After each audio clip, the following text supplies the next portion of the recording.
माननीय सभासदों, माननीय अध्यक्ष जी,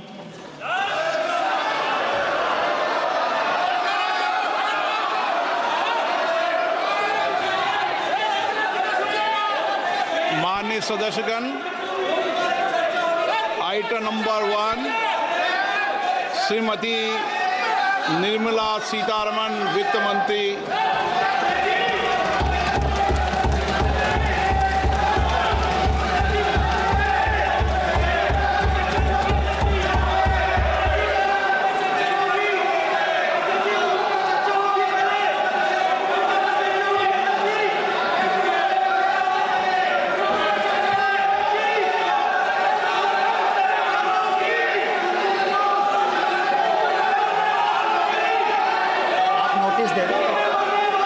सदस्यगण, बजट के बाद राज्यपाल अभिभाषण में आपको पर्याप्त अवसर दूंगा। मेरा आपसे निवेदन है, नहीं माननीय अखिलेश जी, आपने संसद की मर्यादा को आप बना के रखें। कभी बजट भाषण के अंदर इस तरीके का नहीं हुआ, ये उचित नहीं है, ये उचित नहीं है।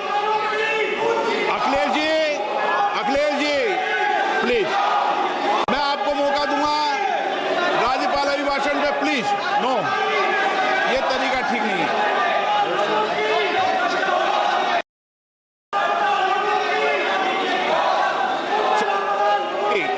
राज्यपाल अभिभाषण पर चर्चा होगी, नो तरीका। Honorable Speaker, I present the budget for 25-26. This budget continues our government's efforts to A. Accelerate growth, B. Secure inclusive development, C. Invigorate private sector investments, D. Uplift household sentiments, and E. Enhance spending power of India's rising middle class. Together, we embark on a journey to unlock our nation's tremendous potential for greater prosperity and global positioning under the leadership of Honorable Prime Minister Shri Narendra Modi. As we complete the first quarter of the 21st century, continuing geopolitical headwinds suggest lower global economic growth over the medium term. However, our aspiration for a Vikasit Bharat inspires us, and the transformative work we have done during our government's first 2 terms guides us to march forward resolutely. Our economy is the fastest growing among all major economies. Our development track record for the past 10 years and structural reforms have drawn global attention. Confidence in India's capability and potential has only grown in this period. We see the next 5 years as a unique opportunity to realize Sabka Vikas, stimulating balanced growth of all regions. The great Telugu poet and playwright Gurujada Apparao had said, "Deshamante matti kadoy, deshamante manushuloy," meaning a country is not just its soil, a country is its people. In line with this, for us, Vikasit Bharat encompasses zero poverty, 100% quality good school education, access to high quality, affordable and comprehensive health care, 100% skilled labor with meaningful employment, 70% women in economic activities, and farmers making our country the food basket of the world. In this budget, the proposed development measures span 10 broad areas, focusing on Garib, Youth, Annadata, and Nari, spurring agricultural growth and productivity, building rural prosperity and resilience, taking everyone together on an inclusive growth path, boosting manufacturing and furthering Make in India, supporting MSMEs, enabling employment-led development, investing in people, economy, and innovation, securing energy supplies, promoting exports, and nurturing innovation. For this journey of development, our four powerful engines are agriculture, MSME, investments, and exports. The fuel, our reforms, our guiding spirit, inclusivity, and the destination, Vikasit Bharat. This budget aims to initiate transformative reforms across 6 domains. During the first 5 years, these will augment our growth potential and global competitiveness. The domains are taxation, power sector, urban development, mining, financial sector, and regulatory reforms. Agriculture as the first engine. Now I move to specific proposals, beginning with agriculture as the first engine.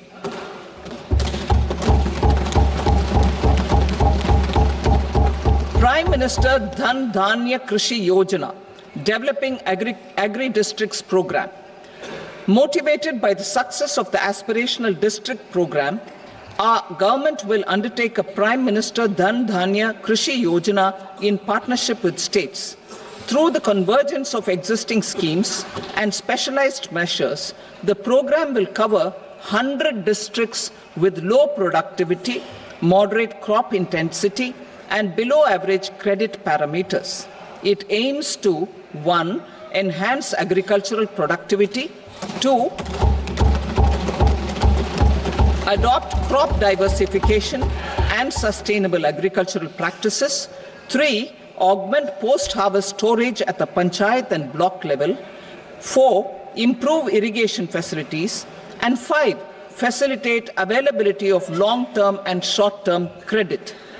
This program is likely to help 1.7 crore farmers. Building rural prosperity and resilience. A comprehensive multi-sectoral rural prosperity and resilience program will be launched in partnership with the states. This will address underemployment in agriculture through skilling, investment, technology, and invigorating the rural economy. The goal is to generate ample opportunities in rural areas so that migration is an option but not a necessity. The program will focus on rural women, young farmers, rural youth, marginal and small farmers, and landless families. The details are in Annexure A. Domestic best practices will be incorporated, and appropriate technical and financial assistance will be sought from multilateral development banks. In Phase 1, 100 developing agri-districts will be covered. Atmanirbharta in pulses. Our government is implementing the National Mission for Edible Oil Seed for achieving Atmanirbharta in edible oils. Our farmers have the capability to grow enough for our needs and more. 10 years ago, we made concerted efforts and succeeded in achieving near self-sufficiency in pulses. Farmers responded to the need by increasing the cultivated area by 50%, and government arranged for procurement and remunerative prices. Since then, with rising incomes and better affordability, our consumption of pulses has increased significantly. Our government will now launch a 6-year mission for Atmanirbharta in pulses with a special focus on Tuar, Urad, and Masoor. Details are in Annexure B. Central agencies such as NAFED and NCCF will be ready to procure these 3 pulses as much as offered during the next 4 years from farmers who register with these agencies and enter into agreements. Comprehensive program for vegetables and fruits. It is encouraging that our people are increasingly becoming aware of their nutritional needs. It is a sign of a society becoming healthier. With rising income levels, the consumption of vegetables, fruits, and Shri Anna is increasing significantly. A comprehensive program to promote production, efficient supplies, processing, and remunerative prices for farmers will be launched in partnership with the states. Appropriate institutional mechanisms for implementation and participation of farmer producer organizations and cooperatives will be set up. Makhana Board in Bihar. For this, there is a special opportunity for the people of Bihar. A Makhana Board will be established in the state to improve production, processing, value addition, and marketing of makhana. The people engaged in these activities will be organized into FPOs. The board will provide hand-holding and training support to makhana farmers and will also work to ensure they receive the benefits of all relevant government schemes. A national mission on high-yielding seeds will be launched, aimed at 1. Strengthening research ecosystem, 2. Targeted development and propagation of seeds with high yield, pest resistance, and climate resilience, and 3. Commercial availability of more than 100 seed varieties released since July 2024. India ranks second largest globally in fish production and aquaculture. Seafood exports are valued at 60,000 crore rupees. To unlock the untapped potential of the marine sector, our government will bring in an enabling framework for sustainable harnessing of fisheries from Indian exclusive economic zone and high seas, with a special focus on the Andaman and Nicobar and Lakshadweep Islands. For the benefit of lakhs of cotton growing farmers, I am pleased to announce a mission for cotton productivity. This 5-year mission will facilitate significant improvements in productivity and sustainability of cotton farming and promote extra long staple cotton varieties. The best of science and technology support will be provided to farmers. Aligned with our integrated 5F vision for the textile sector, this will help in increasing incomes of the farmers and ensure a steady supply of quality cotton for rejuvenating India's traditional textile sector. Kisan credit cards facilitate short-term loans for 7.7 crore farmers, fishermen, and dairy farmers. The loan limit under modified interest subvention scheme will be enhanced from 3 lakh rupees to 5 lakh rupees for loans taken through the KCC. For Atmanirbharta in urea production, our government had reopened 3 dormant urea plants in the eastern region. To further augment urea supply, a plant with annual capacity of 12.7 lakh metric tons will be set up at Namrup in Assam.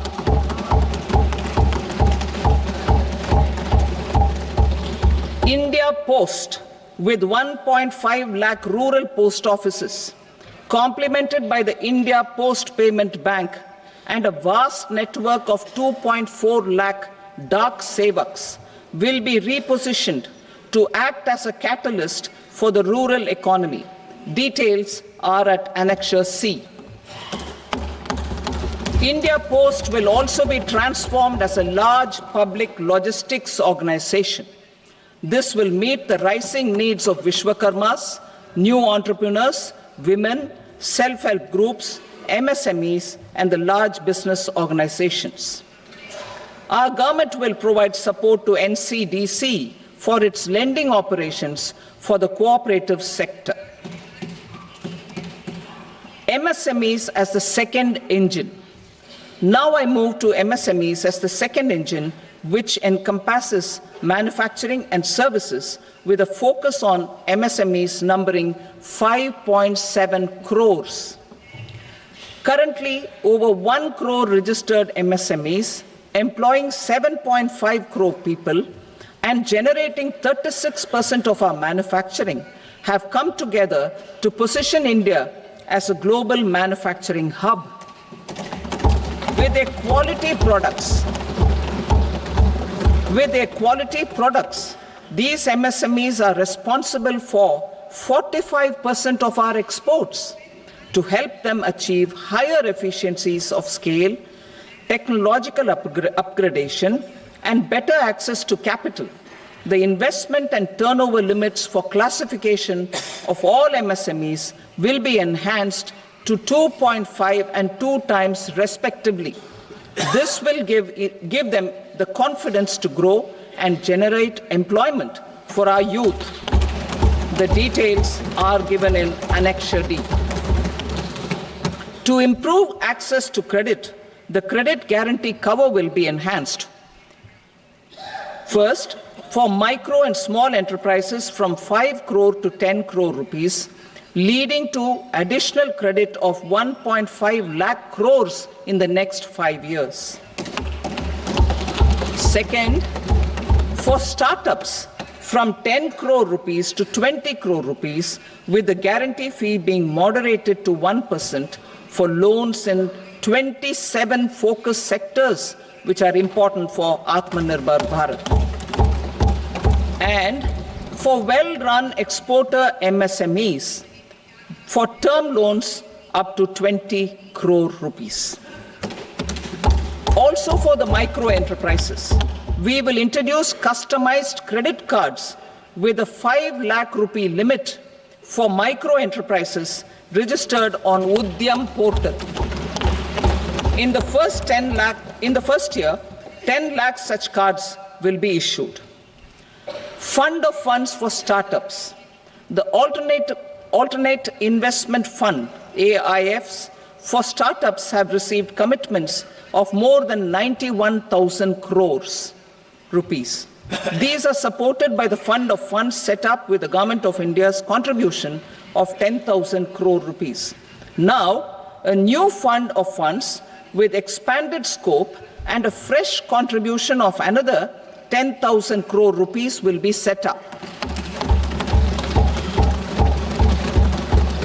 A new scheme will be launched for 5 lakh women, scheduled castes and scheduled tribes, first-time entrepreneurs.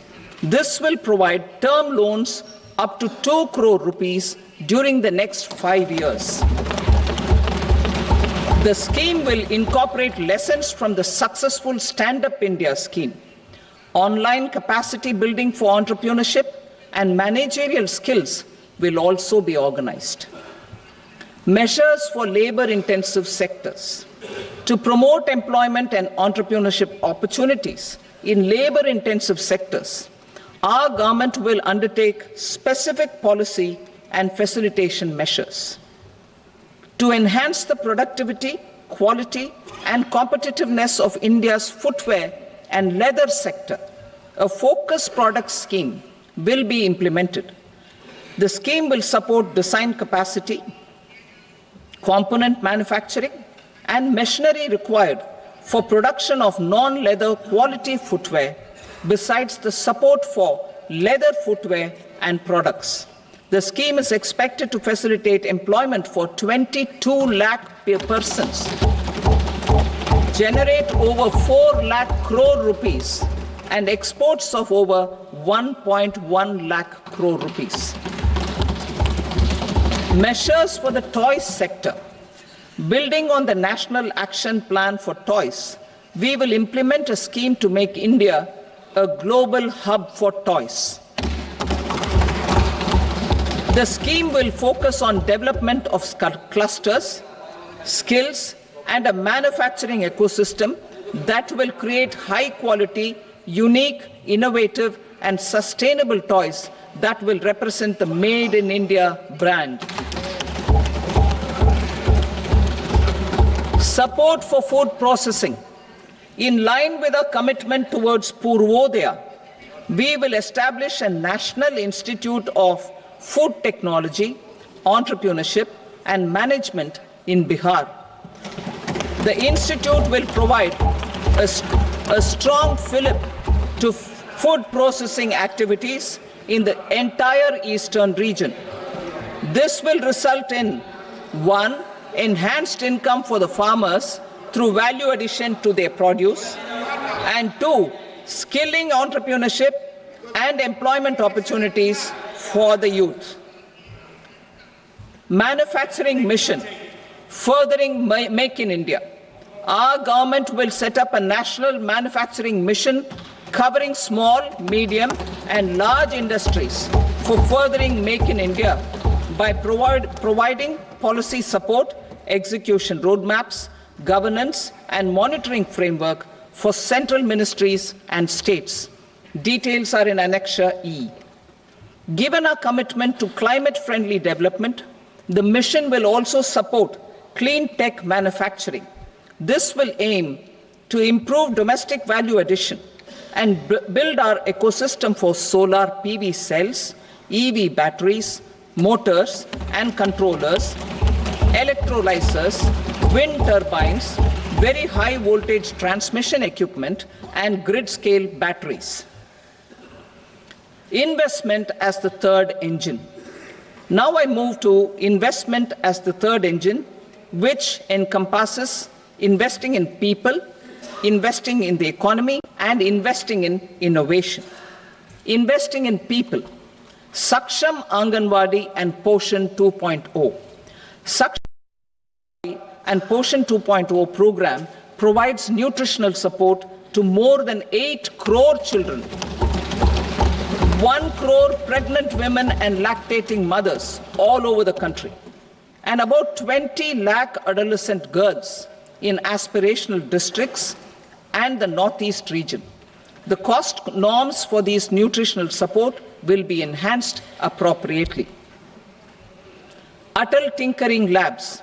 50,000 Atal Tinkering Labs will be set up in government schools in the next 5 years to cultivate the spirit of curiosity and innovation and foster a scientific temper among young minds. Broadband connectivity to government secondary schools and PHCs. Broadband connectivity will be provided to all government secondary schools and primary health centers in rural areas under the BharatNet project. Bharatiya Bhasha Pustak Scheme. We propose to implement a Bharatiya Bhasha Pustak scheme to provide digital form Indian language books for schools and for higher education. This aims to help students understand their subjects better and in their language. National Centers of Excellence for Skilling. Building on the initiative announced in the July 24 budget, 5 national centers of excellence for skilling will be set up with global expertise and partnerships to equip our youth with the skills required for Make for India, Make for the World manufacturing. The partnership will cover curriculum design, training of trainers, and a skills certification framework and periodic reviews. Expansion of capacity in IITs. Total number of students in 23 IITs has increased 100% from 65,000 to 1.35 lakh in the past 10 years.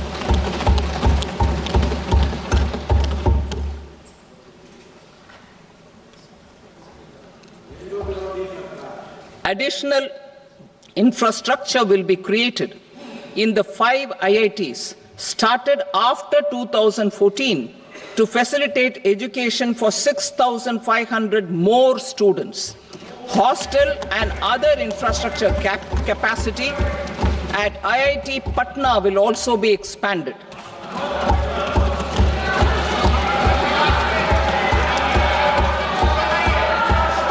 Center of Excellence.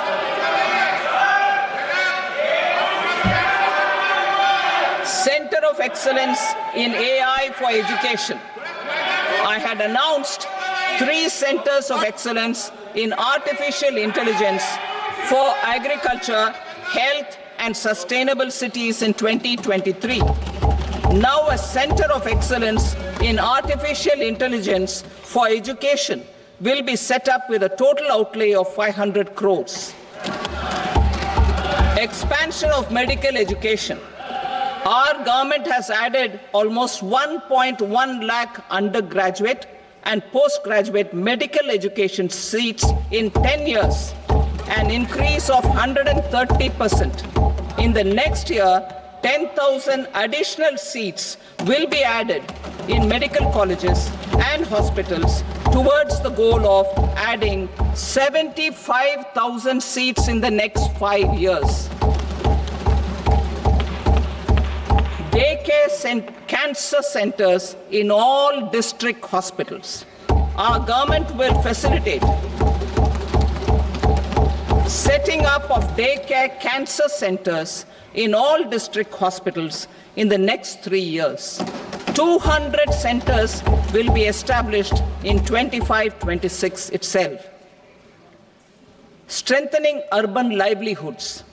Our government has been giving priority to assisting urban poor and vulnerable groups. A scheme for socio-economic upliftment of urban workers will be implemented to help them improve their incomes, have sustainable livelihoods, and a better quality of life. PM Swanidhi scheme has benefited more than 68 lakh street vendors, giving them respite from high-interest informal sector loans. Building on this success, the scheme will be revamped with enhanced loans from banks, UPI-linked credit cards with 30,000 rupees limit, and capacity building support. Social Security Scheme for welfare of online platform workers. Gig workers of online platforms provide great dynamism to the new age services economy. Recognizing their contribution, our government will arrange for their identity cards and registration on the e-Shram portal. They will be provided health care under PM Jan Arogya Yojana. This measure is likely to assist nearly 1 crore gig workers.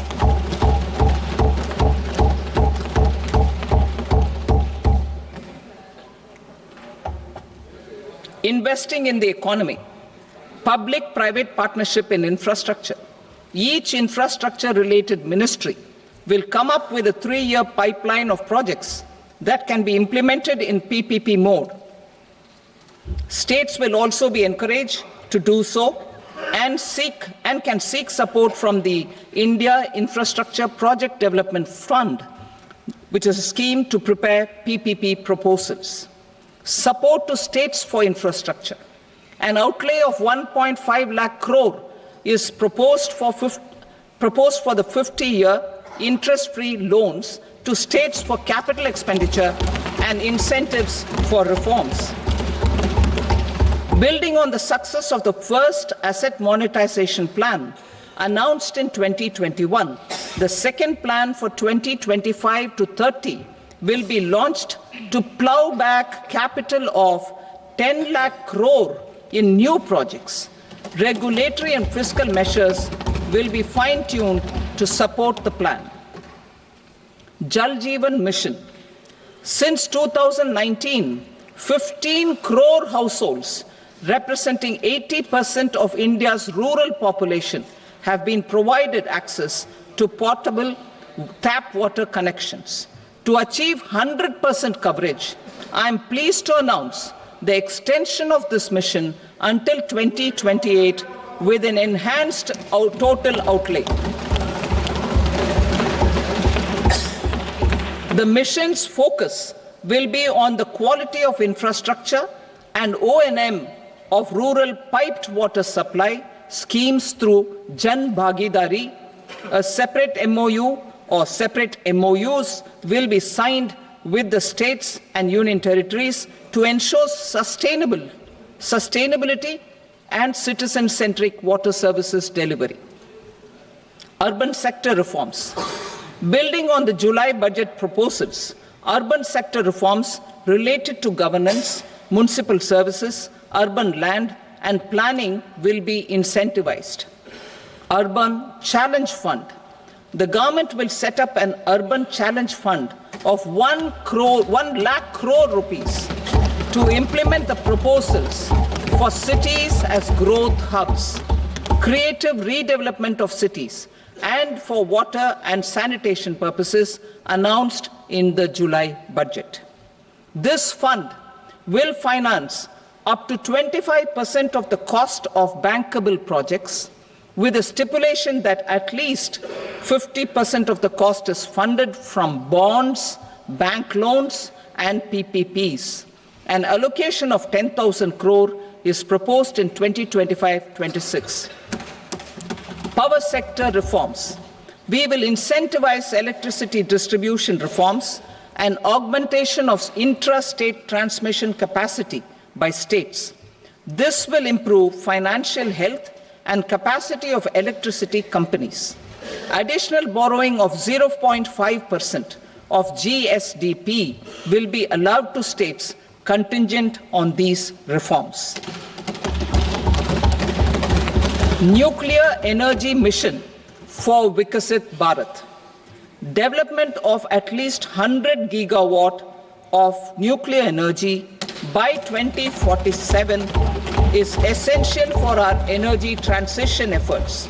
For an active partnership with the private sector towards this goal, amendments to the Atomic Energy Act and the Civil Liability for Nuclear Damage Act will be taken up. A nuclear energy mission for research and development of small modular reactors with an outlay of 20,000 crore will be set up. At least 5 indigenously developed small modular reactors will be operationalized by 2033. Shipbuilding. The shipbuilding financial assistance policy will be revamped to address cost disadvantages. This will also include credit notes for shipbreaking in Indian yards to promote the circular economy. Large ships above a specified size will be included in the infrastructure harmonized master list. Shipbuilding clusters will be facilitated to increase the range, categories, and capacity of ships. This will include additional infrastructure, facilities, skilling, and technology to develop the entire ecosystem. Maritime Development Fund. For long-term financing for the maritime industry, a Maritime Development Fund with a corpus of 25,000 crore rupees will be set up. This will be for distributed support and promoting competition. This will have up to 49% contribution by the government, and the balance will be mobilized from ports and from private sector. UDAN regional connectivity schemes. UDAN has enabled 1.5 crore middle-class people to meet their aspirations for speedier travel. The scheme has connected 88 airports, and operationalized 619 routes. Inspired by that success, a modified UDAN scheme will be launched to enhance regional connectivity to 120 new destinations and carry 4 crore passengers in the next 10 years. 4 crore additional passengers in the next 10 years. The scheme will also support helipads and smaller airports in hilly, aspirational, and northeast regional districts. Greenfield airports will be facilitated in Bihar to meet the future needs of the state. These will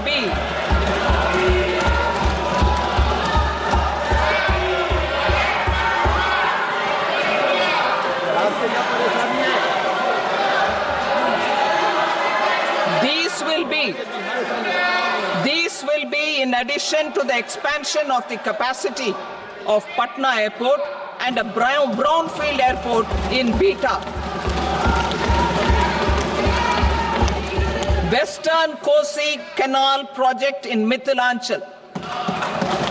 Financial support will be provided for the Western Kosi Canal ERM project, benefiting a large number of farmers, cultivating over 50,000 hectares of land in the Mithilanchal region of Bihar. Mining sector reforms.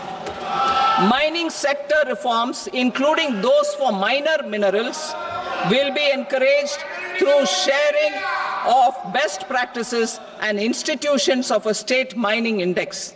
A policy for recovery of critical minerals from tailings will be brought out.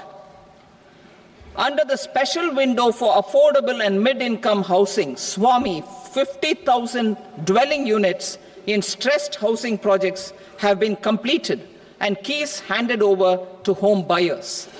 Another 40,000 units will be completed in 2025, further helping middle-class families who are paying EMIs on loans taken for apartments while also paying rent for their current dwellings.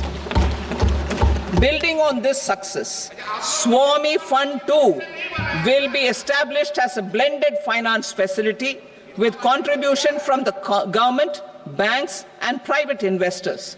This fund of 15,000 crore rupees will aim for expeditious completion of another 1 lakh units. PM Gati Shakti data for private sector. For furthering PPPs and assisting the private sector in project planning, access to relevant data and maps from the PM Gati Shakti portal will be provided. Tourism for employment-led growth.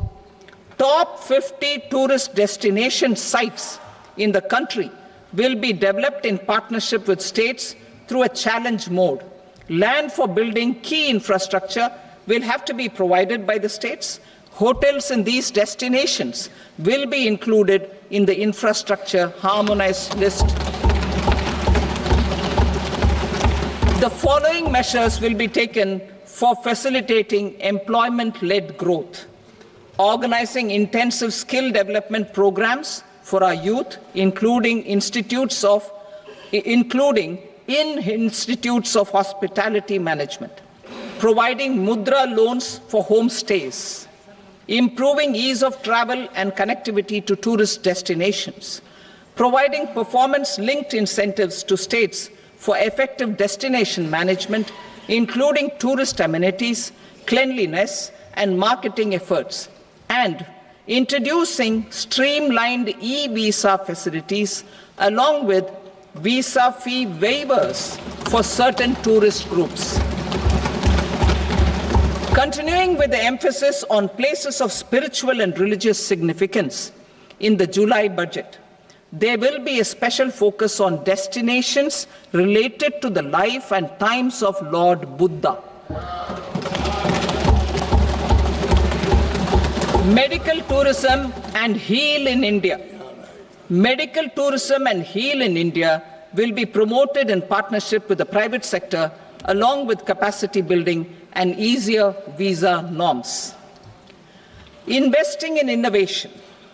To implement private sector-driven research, development and innovation initiatives announced in the July budget, I am now allocating 20,000 crore rupees for this purpose. A deep tech fund of funds will also be explored to catalyze the next generation startups as a part of this initiative. In the next 5 years, under the PM Research Fellowship Scheme, we will provide 10,000 fellowships for technological research in IITs and IISc with enhanced financial support. The second gene bank with 10 lakh germplasm lines will be set up for future food and nutritional security. This will provide conservation support to both public and private sectors for genetic resources. We will start a national geospatial mission to develop foundational geospatial infrastructure and data. Using PM Gati Shakti, this mission will facilitate modernization of land records, urban planning, and design of infrastructure projects. A Gyan Bharatam mission for survey, documentation, and conservation of our manuscript heritage with academic institutions, museums, libraries, and private collectors will be undertaken to cover more than 1 crore manuscripts. We will set up a national digital repository of Indian knowledge systems for knowledge sharing. Now I move to exports as the fourth engine. We will set up an export promotion mission with sectoral and ministerial targets driven jointly by the Ministries of Commerce, MSME, and Finance. It will facilitate easy access to export credit, cross-border factoring support, support to MSMEs to tackle non-tariff measures in overseas markets. A digital public infrastructure, Bharat Trade Net, for international trade will be set up as a unified platform for trade documentation and financing solutions. This will complement the Unified Logistics Interface platform. The BTN will be aligned with international practices. Support will be provided to develop domestic manufacturing capacities for our economy's integration with global supply chains. Sectors will be identified based on objective criteria. Facilitation groups with participation of senior officers and industry representatives will be formed for select products and supply chains. Through this, there are huge opportunities related to Industry 4.0, which needs high skills and talent. Our youth have both. Our government will support the domestic electronic equipment industry to leverage this opportunity for the benefit of our youth. A national framework will be formulated as guidance to states for promoting global capability centers in emerging Tier 2 cities. This will suggest measures for enhancing availability of talent and infrastructure, building bylaw reforms, and mechanisms for collaboration with industry. Our government will facilitate upgradation of infrastructure and warehousing for air cargo, including high-value perishable horticultural produce. Cargo screening and customs protocol will be streamlined and made user-friendly. Reforms as the fuel. Over the past 10 years, our government has implemented several reforms for convenience of taxpayers, such as faceless assessment, 2, taxpayer charter, 3, faster returns, 4, almost 99% returns being on self-assessment, and 5, Vivad Se Vishwas scheme.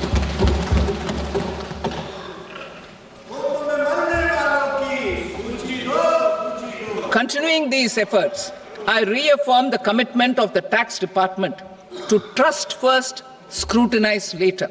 I also propose to introduce the new income tax bill next week.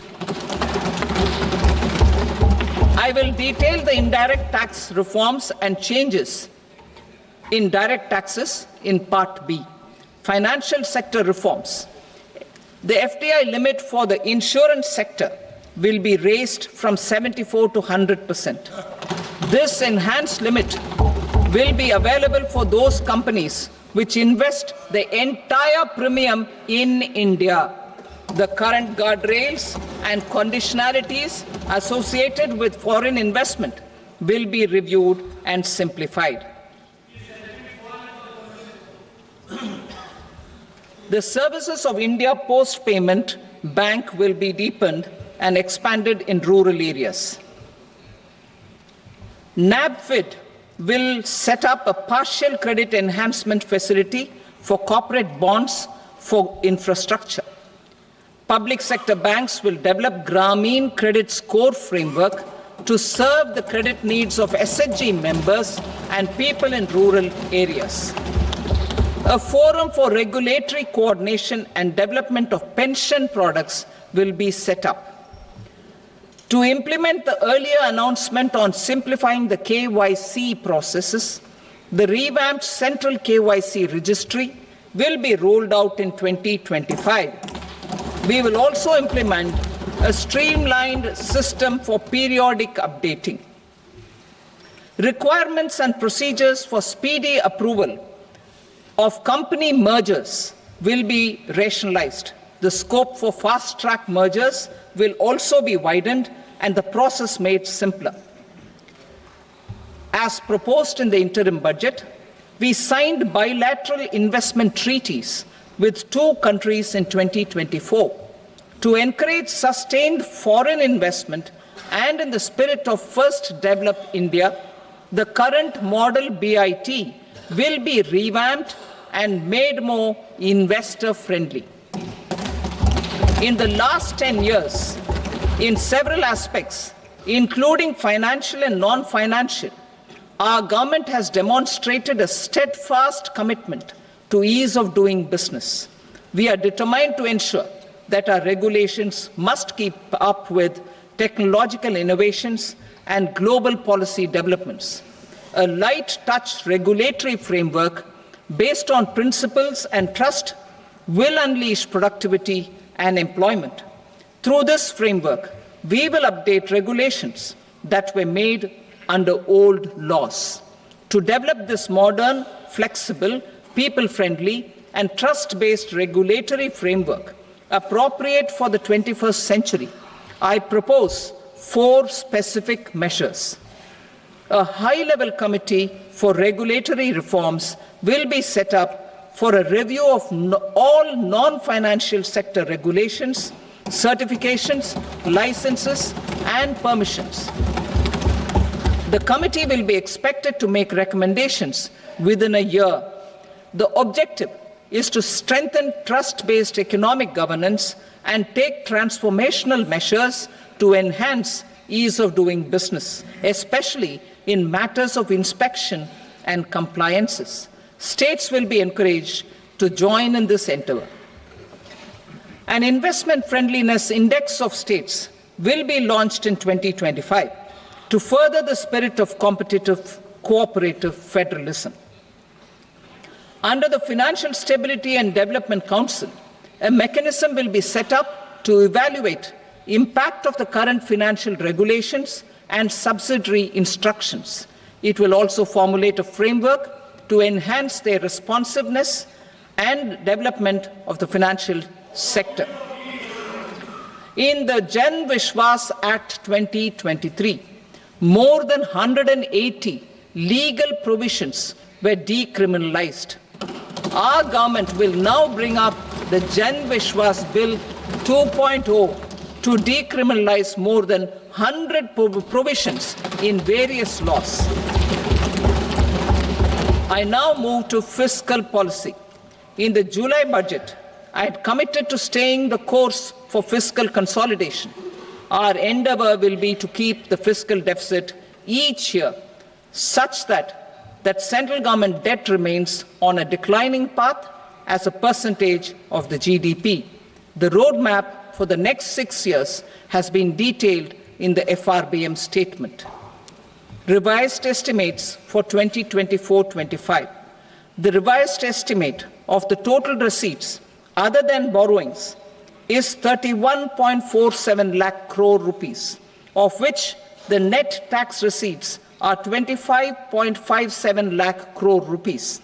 The revised estimate of the total expenditure is 47.16 lakh crore rupees, of which the capital expenditure is about 10.18 lakh crore rupees.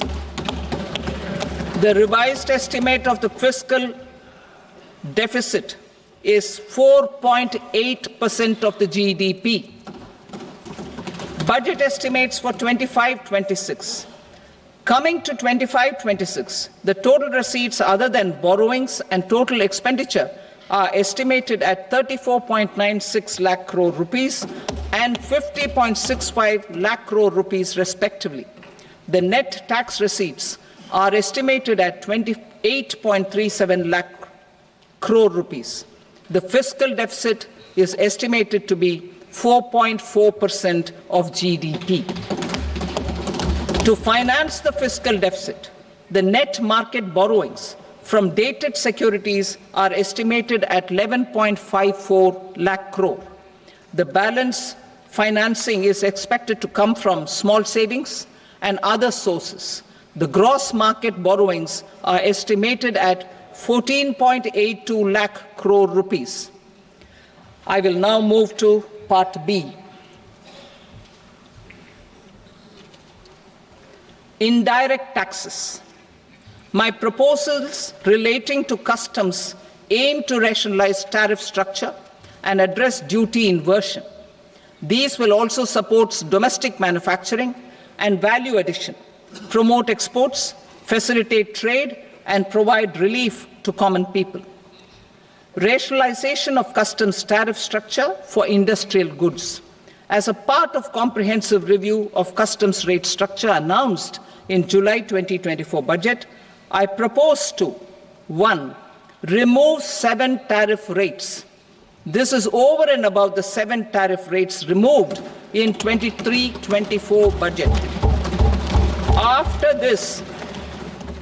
this, there will be only 8 remaining tariff rates, including 0 rate. 2. Apply appropriate cess to broadly maintain effective duty incidence, except on a few items where such incidence will reduce marginally. 3. Levy not more than 1 cess or surcharge. Therefore, I propose to exempt social welfare surcharge on 82 tariff lines that are subject to a cess. I shall now take up sector-specific proposals. To provide relief to patients, particularly those suffering from cancer, rare diseases, and other severe chronic diseases, I propose to add 36 life-saving drugs and medicines to the list of medicines fully exempted from basic custom duty.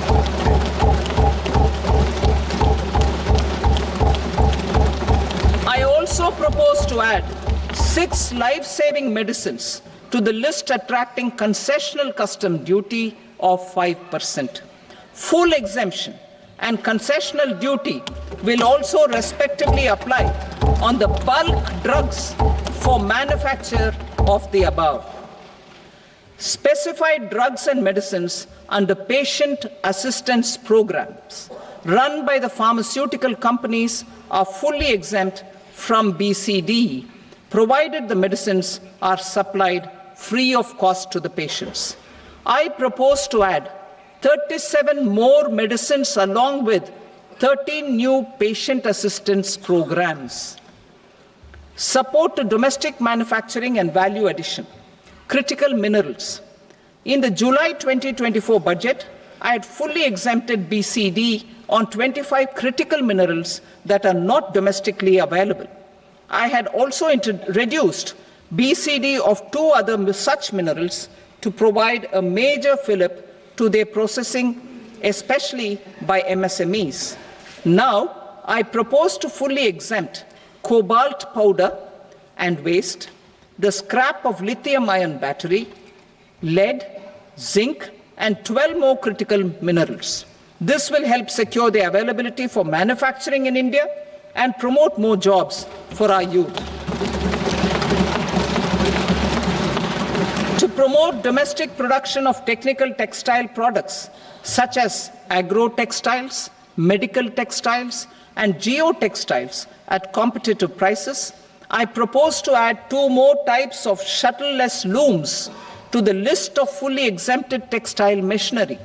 I also propose to revise the BCD rate on knitted fabrics covered by 9 tariff lines from 10 or 20 to 20% or 115 rupees per kg, whichever is higher. Electronic goods. In line with our Make in India policy and to rectify inverted duty structure, I propose to increase the BCD on interactive flat panel display from 10% to 20% and reduce the BCD to 5% on open cell and other components. In 23-24 budget, for the manufacture of open cells of LCD, LED TVs, I had reduced the BCD on parts of open cells from 5% to 2.5%. To further boost the manufacture of such open cells, the BCD on these parts will now stand exempted. Lithium-ion battery. To the list of exempted capital goods, I propose to add 35 additional capital goods for EV battery manufacturing and 28 additional capital goods for mobile phone battery manufacturing. This will boost domestic manufacture of lithium-ion batteries, both for mobile phones and for electric vehicles. Shipping sector. Considering that shipbuilding has a long gestation period, I propose to continue the exemption of BCD on raw materials, components, consumables, or parts for the manufacture of ships for another 10 years.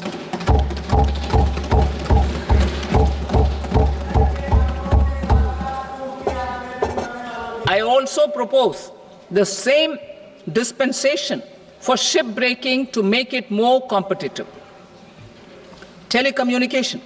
To prevent classification disputes, I propose to reduce the BCD from 20% to 10% on carrier-grade Ethernet switches to make it at par with non-carrier-grade Ethernet switches. Export promotion. To facilitate exports of handicrafts, I propose to extend the time period for export from 6 months to 1 year, further extendable by another 3 months if required. I also propose to add 9 items to the list of duty-free inputs. Leather sector. I propose to fully exempt BCD on wet blue leather to facilitate imports for domestic value addition and employment. I also propose to exempt crust leather from 20% export duty to facilitate exports by small tanners. Marine products. To enhance India's competitiveness in the global seafood market, I propose to reduce BCD from 30% to 5% on frozen fish paste, surimi, for manufacture and export of its analog products. I also propose to reduce BCD from 15% to 5% on fish hydrolysates for manufacture of fish and shrimp feed. In July 2024 budget, to promote development of domestic MROs for aircraft and ships, I had extended the time limit for export of foreign origin goods that were imported for repairs from 6 months to 1 year and further extendable by 1 year. I now propose to extend the same dispensation for railway goods. Time limit for provisional assessment. Presently, the Customs Act 1962 does not provide any time limit to finalize provisional assessments, leading to uncertainty and cost to trade. As a measure of promoting ease of doing business, I propose to fix a time limit of 2 years, extendable by a year, for finalizing the provisional assessment. I propose to introduce a new provision that will enable importers or exporters, after clearance of goods, to voluntarily declare material facts and pay duty with interest but without penalty. This will incentivize voluntary compliance. However, this will not apply in cases where department has already initiated audit or investigation proceedings. For industry to better plan their imports, I propose to extend the time limit for the end use of imported inputs in the relevant rules from 6 months to 1 year. This will provide operational flexibility in view of cost and uncertainty of supply. Further, such importers will now have to file only quarterly statements instead of a monthly statement.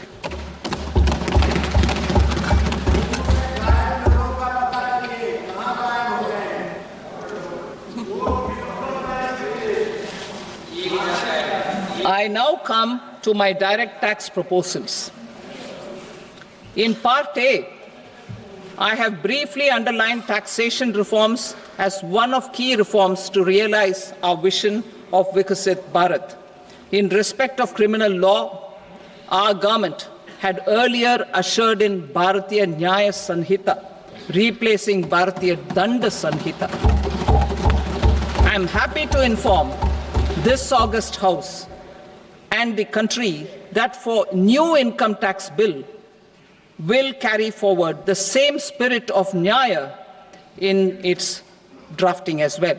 The new bill will be clear and direct in text, with close to half of the present law in terms of both chapters and words. It will be simple to understand for taxpayers and tax administrators, leading to tax certainty and reduced litigation. Reforms, however, are not a destination. They are means to achieve good governance for our people and economy. Providing good governance primarily involves being responsive. The Tirukural captures this in verse 542, which reads, "Vaanokki vaazhum ulagallam, mannavan kol nokki vaazhum kudi," meaning, just as the living beings live expecting rains, citizens live expecting good governance. Our government is committed to keeping an ear to the ground and a finger on the pulse and responding while balancing our national building efforts.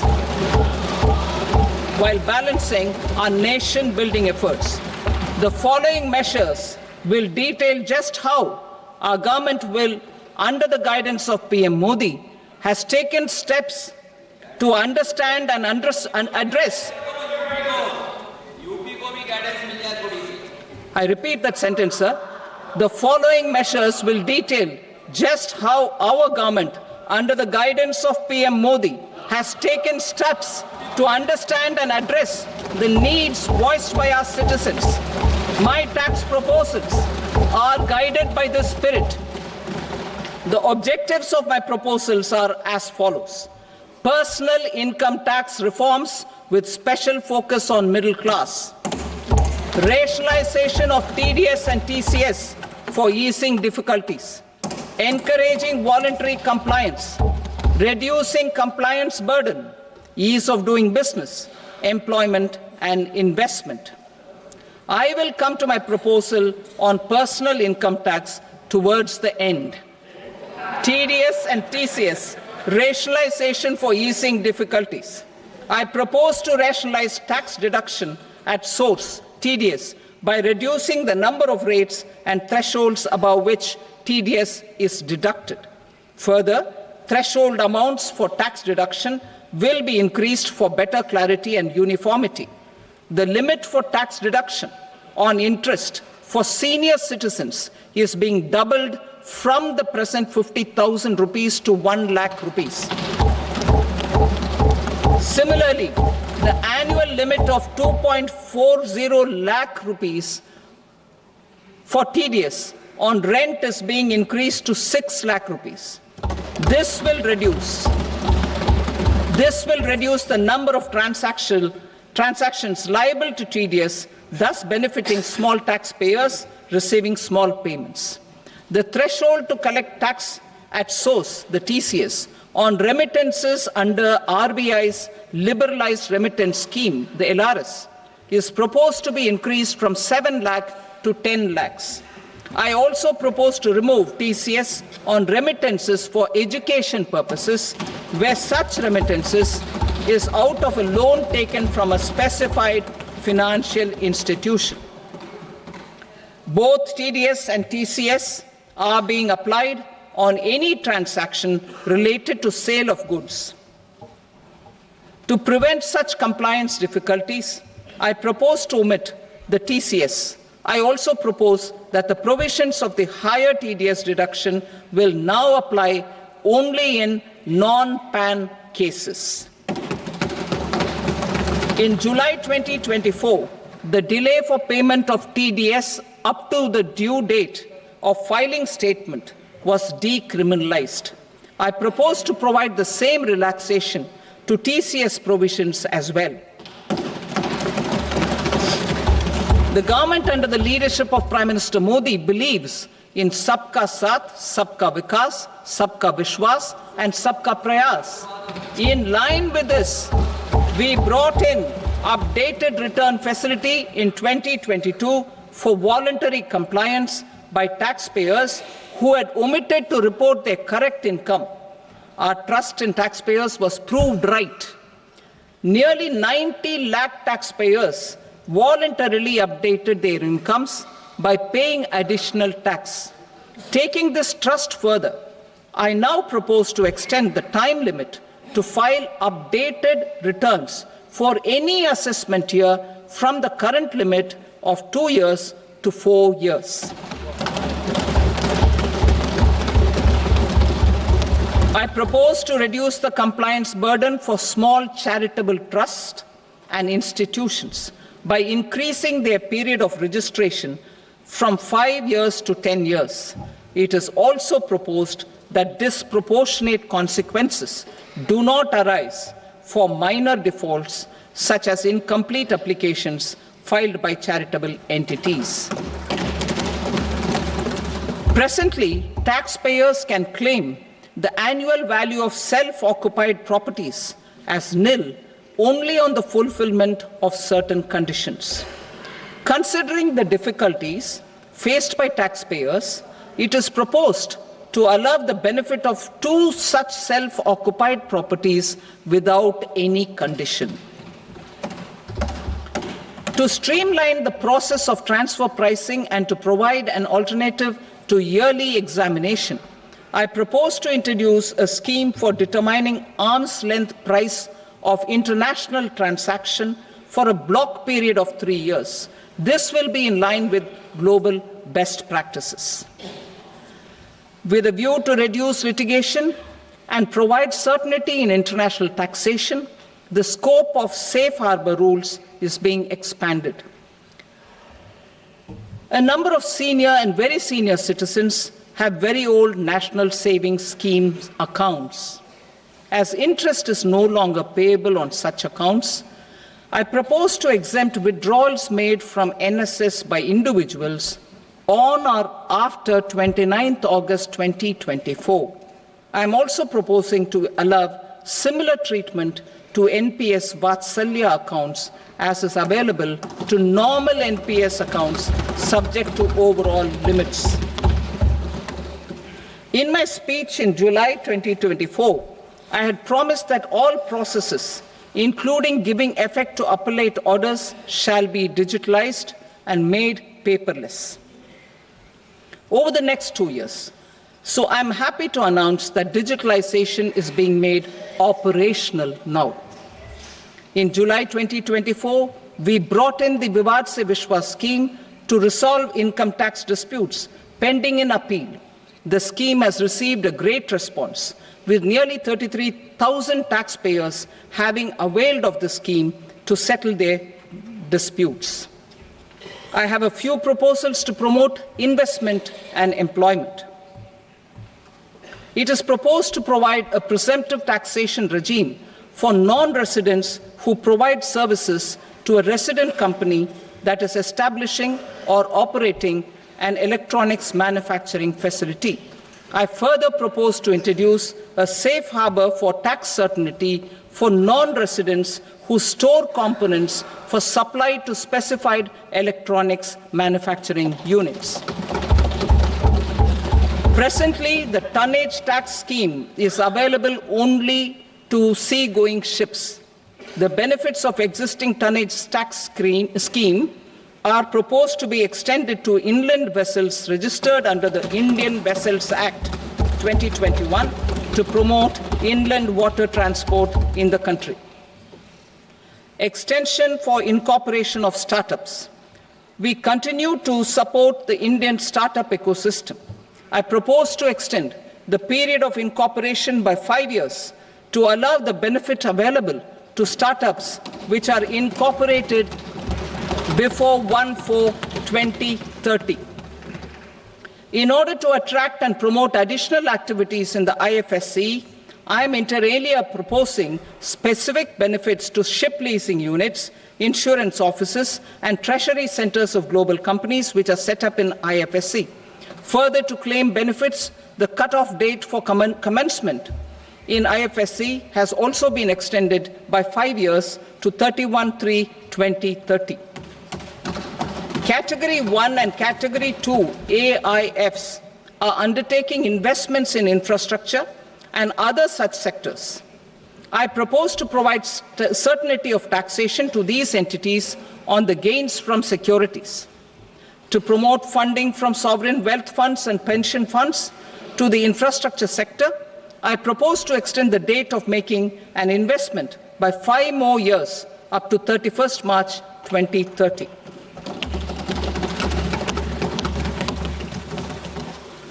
Personal income tax reforms with special focus on middle class. Democracy, demography, and demand are the key support pillars in our journey towards Vikasit Bharat. The middle class provides strength for India's growth. This government, under the leadership of Prime Minister Modi, has always believed in the admirable energy and ability of the middle class in nation building. In recognition of their contribution,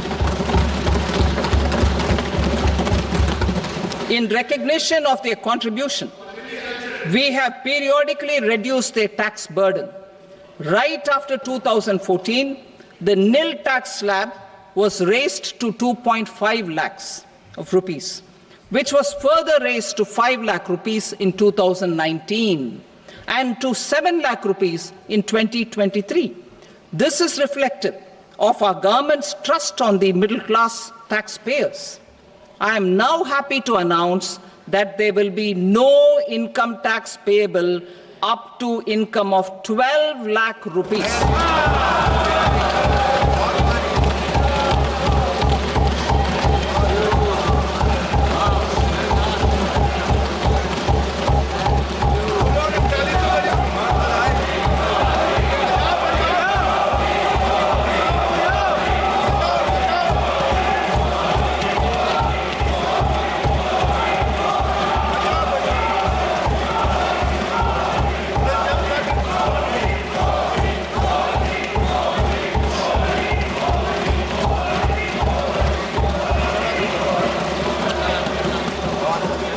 So, average income of 1 lakh per month, other than the special rate income such as capital gains, under the new regime.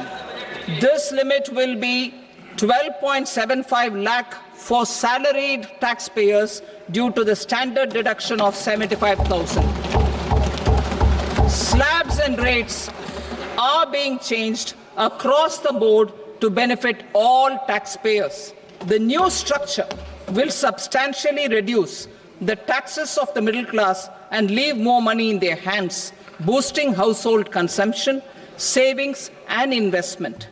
In the new tax regime, I propose to revise tax rate structures as follows: 0 to 4 lakh rupees nil, 4.8 lakh rupees to 4 to 8 lakh rupees 5%, 8 to 12 lakh rupees 10%, 12 to 16 lakh rupees 15%, 16 to 20 lakh rupees 20%, 20 to 24 lakh rupees 25%, and above 24 lakh rupees 30%. To taxpayers up to 12 lakh of normal income, other than special rate income such as capital gains. I read that again. To taxpayers up to 12 lakh of income, other than special rate income such as capital gains, tax rebate is being provided in addition to the benefit due to slab rate reduction in such a manner that there is no tax payable by them.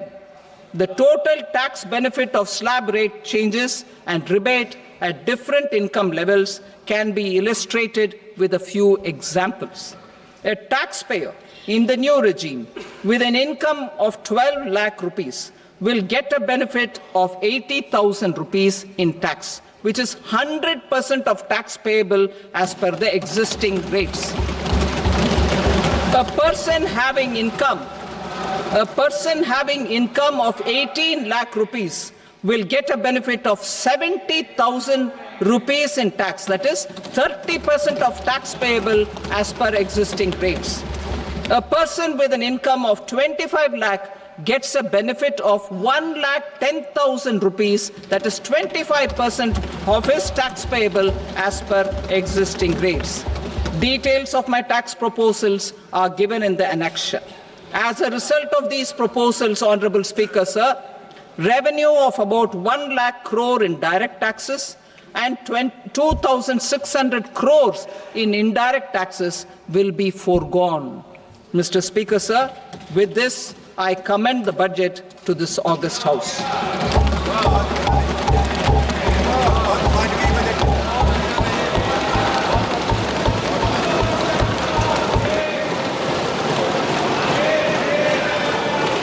Item number 2, Srimati Nirmala Sitharaman. Sir, with your permission, I rise to lay on the table the following statements under Section 3(1) of the Fiscal Responsibility and Budget Management Act 2003. Medium-term fiscal policy cum fiscal policy strategy statement and macroeconomic framework statement. Item number 3, Srimati Nirmala Sitharaman. Sir, with your permission, I rise to move for leave to introduce the Finance Bill 2025. प्रश्न ये है कि विधेयक को पुनर्स्थापित करने की अनुमति प्रदान की जाए। जो सदस्य इसके पक्ष में हाँ कहें, जो सदस्य विरोध में ना कहें। मेरे विचार में निर्णय हाँ वालों के पक्ष में हुआ, हाँ वालों के पक्ष में अनुमति प्रदान की जाती है। माननीय मंत्री जी, विधेयक को पुनर्स्थापित करें। Sir, I introduce the bill. Thank you. सभा की कार्रवाई सोमवार दिनांक 3 फरवरी 2025 को प्राप्त 11 बजे तक के लिए स्थगित की जाती है।